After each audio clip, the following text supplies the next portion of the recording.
অসমত আন্দোলন কৰি থকা কিছুমান মানুহ আছে, আন্দোলন কৰি ভাল পায়।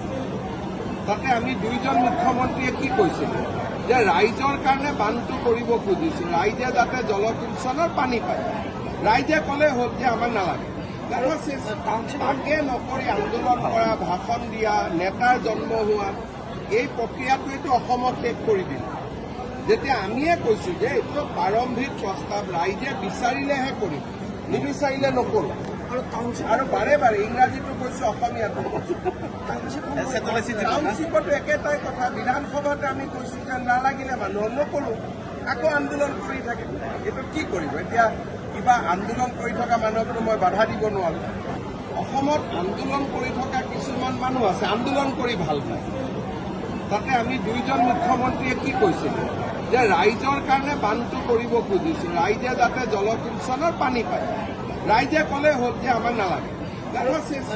তাকে নকৰি আন্দোলন কৰা, ভাষণ দিয়া, নেতাৰ জন্ম হোৱা, এই প্ৰক্ৰিয়াটোৱেতো অসমত শেষ কৰি দিলে।